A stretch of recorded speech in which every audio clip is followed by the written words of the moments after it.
India में एक common mistake है। लोग किसी कंपनी का प्रोडक्ट यूज करते हैं और आईपीओ आते ही उसका स्टॉक खरीद लेते हैं। फिर कुछ टाइम बाद जब प्राइस नीचे आता है, कंफ्यूजन होता है, कंपनी तो अच्छी थी, फिर स्टॉक क्यों गिरा? क्योंकि एक कंपनी को यूज करना और उसको फाइनेंशियली इवैल्यूएट करना दोनों अलग चीजें हैं। आज किसी डिफरेंस को समझते हैं। सबसे पहले ये समझो कि कंपनी पैसा कहाँ से कमाती है। कुछ कंपनीज प्रोडक्ट्स बेचती है, कुछ सर्विसेज देती है, कुछ प्लेटफॉर्म्स हैं जो बायर्स और सेलर्स को कनेक्ट करती हैं और इन सबका मार्जिन अलग अलग होता है। रेवेन्यू बताता है कंपनी से कितनी सेल्स जनरेट की, लेकिन सिर्फ रेवेन्यू देखना काफी नहीं होता। अगर कंपनी ग्रोथ के लिए हेवी डिस्काउंट्स दे रही है तो सेल्स बढ़ सकती हैं, लेकिन लॉसेस भी इंक्रीज हो सकते हैं। इसलिए रेवेन्यू के साथ नेट प्रॉफिट भी देखना जरूरी है। और अगर प्रॉफिट नेगेटिव है तो ये समझना इंपॉर्टेंट है कि कंपनी का पाथ टू प्रॉफिटेबिलिटी क्या है। अब आते हैं उस मेट्रिक पे जिसको सब जानते हैं लेकिन बहुत कम लोग सही तरह से यूज करते हैं। प्राइस टू अर्निंग्स रेशियो यानी पीई। पीई रेशियो बताता है कि मार्केट कंपनी की अर्निंग्स को किस मल्टीपल पर वैल्यू कर रहा है। अगर पीई 20 है तो इसका मतलब है कि इन्वेस्टर्स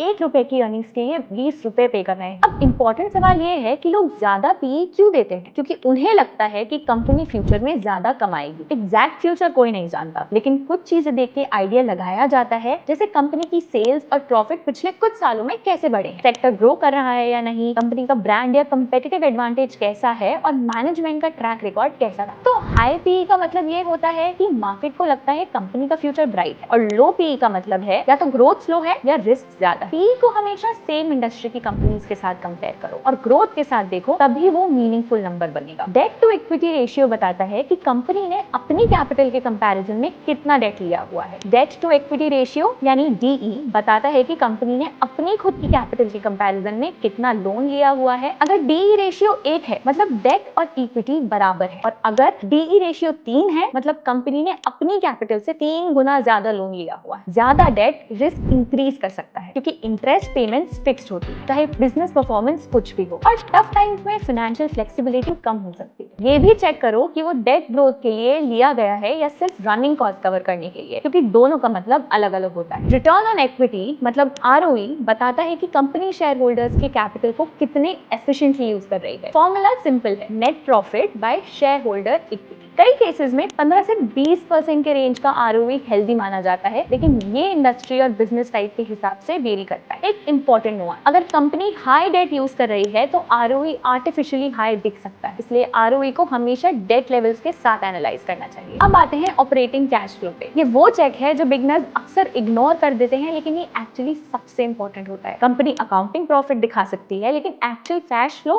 अलग हो सकता है। ऑपरेटिंग कैश फ्लो बताता है कि कंपनी अपने कोर बिजनेस से रियल कैश जनरेट कर रही है या नहीं। अगर प्रॉफिट पॉजिटिव है लेकिन कैश फ्लो कंसिस्टेंटली वीक या नेगेटिव है तो ये एक पोटेंशियल रेड फ्लैग माना जाता है। ये पूरा फ्रेमवर्क एक चीज के लिए है, अपनी इन्वेस्टमेंट डिसीजंस को फीलिंग से नहीं, फैक्ट से इवैल्यूएट करना। बिजनेस समझो, प्रॉफिटेबिलिटी देखो, पीई से वैल्यूएशन चेक करो, डेट से फाइनेंशियल हेल्थ देखो, आरओई से मैनेजमेंट की एफिशिएंसी परखो और कैश फ्लो से कंफर्म करो कि प्रॉफिट रियल है। ये एक बार का चेकलिस्ट नहीं है, ये एक रिपीटेबल थिंकिंग प्रोसेस है, और टाइम के साथ यही प्रोसेस डिसीजन मेकिंग को ज्यादा स्ट्रक्चर्ड बना सकता है। इन्वेस्टिंग में पेशेंस और एनालिसिस दोनों जरूरी है। ऐसे ही फाइनेंशियल अवेयरनेस के लिए फिनडॉक को फॉलो करो।